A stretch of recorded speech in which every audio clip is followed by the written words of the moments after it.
Hello and welcome to this lecture. In today's lecture, we are going to study about heat and thermodynamics part, and precisely we are talking about a topic called as thermometry. So in thermometry, we have seen that we deal with different kinds of temperature scales. The most famous being degree centigrade, Kelvin and Fahrenheit. These are the three primary scales we deal with, but mostly it's going to be Celsius and Kelvin. Now what is the relation between degree centigrade and Kelvin? We all know that. So Kelvin, when we measure temperature in Kelvin, it's going to be the temperature in Celsius plus 273.15 precisely. But while calculating in problems, we take it as 273. Now how does this 273 come and what is the science behind it? Let's just have a quick look at it. Now apparently what happens is, if we are talking about the temperature change, when we are recording it in a thermometer, there are a few parameters that we have to look into. So a few of them are like, one is the volume of liquid. We are looking at volume of the liquid. Is the volume of the liquid changing? Second one is length of solid is what we are measuring. So if the length of the solid is changing, that means yes, there is a temperature rise. Third one is the resistance, change of resistance. Now we know that resistance actually rises. For a metal, the resistance rises with the rise in temperature. So if the resistance of a particular quantity or a particular object has changed, it means that there is a temperature rise. Fourth one is pressure of a gas at constant volume. So when such a thing is observed, that pressure of a gas is changing at constant volume, we can say that there is a rise in temperature, rise or fall. And similarly, volume change, volume of a gas at constant pressure. So these are some 5 common things, you can say parameters, which we consider as the bars. So if the temperature is changing, then all these quantities can change. Now primarily when we are looking at the mercury thermometers that we are using, so there are 2 kinds of fluids that we can use. One is mercury and the other one is alcohol. I'm sure you must have studied about this, but there is a problem when we use these fluids. So when we are recording common temperature changes, the liquids, as per the liquids, there will be a different rise in temperature. So there will be some error. If we are getting a temperature of 40 degrees over here, it won't be exactly 40 degrees centigrade measured with the alcohol as the fluid. So as the fluids change inside a thermometer, the readings that we are supposed to get definitely change. And so as a correction or as a solution over this, what was done is they started using gas. Now gas is to be used in such a condition so that it does not reach a point where it liquefies. So pressure and temperature are maintained in such a way that it does not liquefy. Now how does this actually help and how is it measured? Let us see that.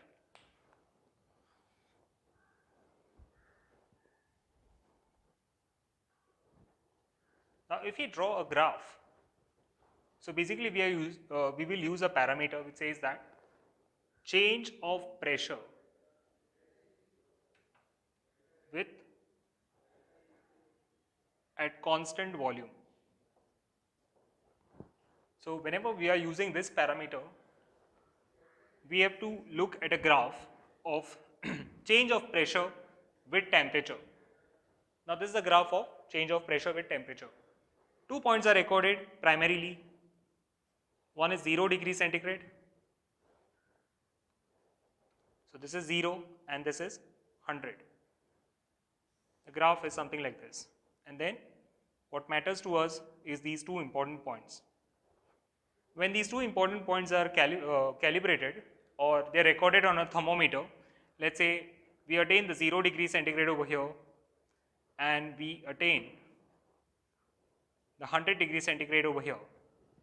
Now this distance, whatever is there, is calibrated into 100 equal divisions, and that is our temperature scale. That is how it is done.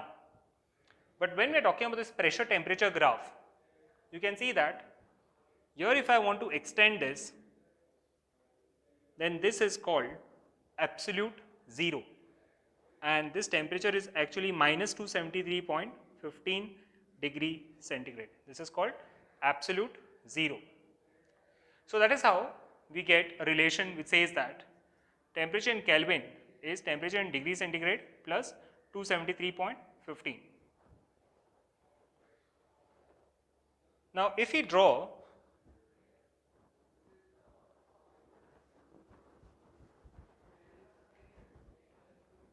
a proper graph,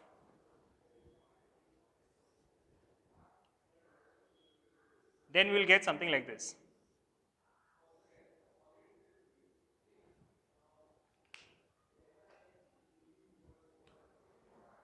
So this is absolute zero. Now be it any gas, so let's say this is gas 1, this is for gas 2, and this is for gas 3. In any particular condition, we are going to attain the same point. That is, this is the absolute zero, which is minus 273.15, and this is a pressure versus temperature graph.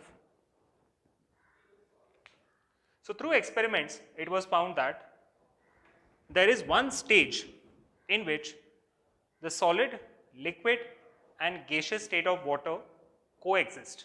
So all of them exist at the same time, and that is called the triple point of water. So triple point of water, through experiments was found that, and through observations was found that it is 0.01 degree centigrade, which is nothing but in Kelvin form it is 273.16 Kelvin.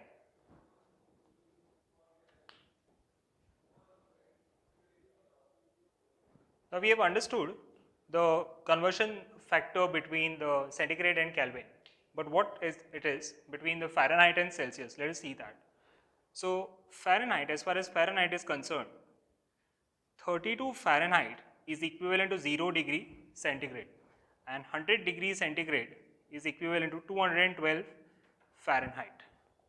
Now when we compare this, you see that there are 180 divisions over here, and between these two there are 100 divisions. So here we can say that 100 divisions is equivalent to 180 divisions.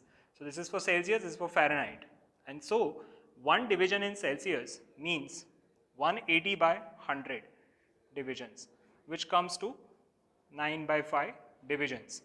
So one division, it just means that if we want to make a conversion, then we can say that in Fahrenheit, when we calculate, it's going to be 9 by 5 Tc plus 32.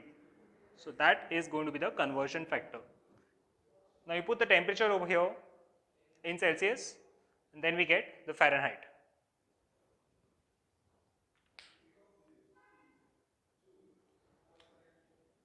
Let's take an example.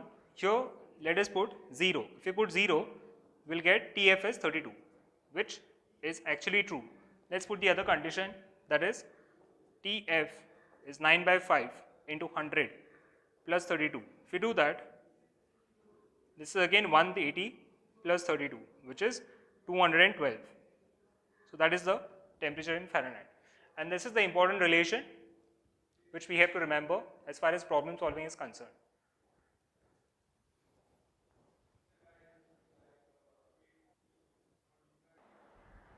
Let's take some examples for conversion. Now here we have 60 degree Fahrenheit, and that is to be converted into Celsius and Kelvin. What exactly needs to be done? So 60 degree Fahrenheit,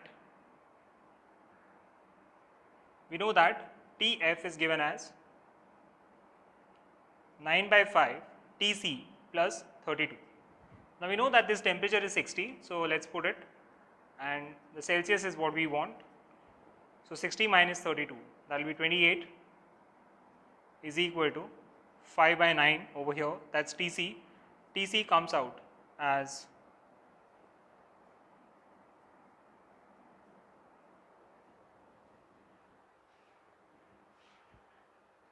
15.55 degrees centigrade.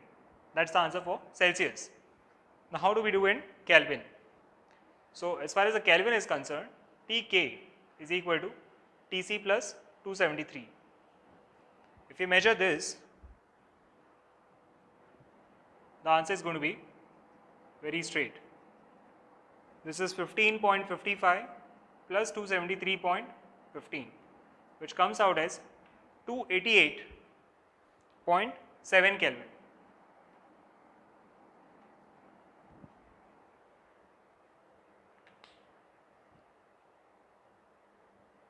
Let's take another question.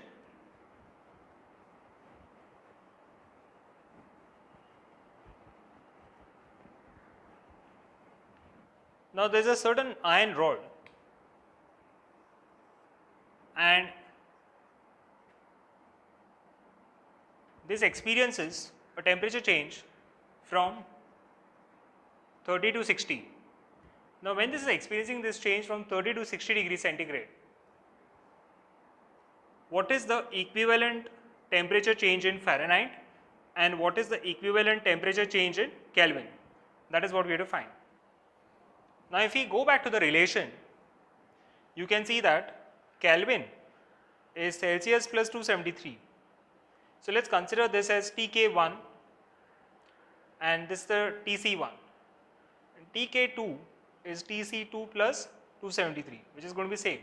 So this is temperature 1 in Celsius, this is temperature 2 in centigrade.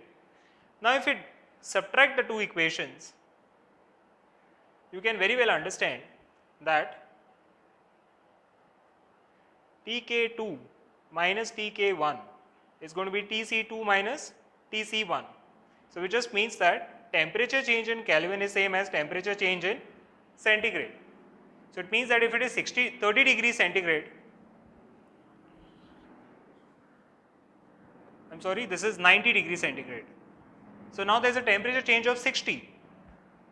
So overall you will find that for this also the temperature change is 60 in Kelvin, does not change. However, if we consider the Fahrenheit rule, we know that Tf1 is 9 by 5 Tc1 plus 32 and Tf2 is 9 by 5 Tc2 plus 32. Now let's subtract this and what we get is Tf2 minus Tf1 is 9 by 5 Tc2 minus Tc1. So delta Tf is 9 by 5 delta Tc. This is the relation that we get. And so if we convert this, delta Tc is there with us. So delta Tf is going to be 9 by 5 into 60, which we know because this temperature change is 60. So what we get is this, and that comes to 108 degrees Fahrenheit. So that would be the amount of temperature change in Fahrenheit scale.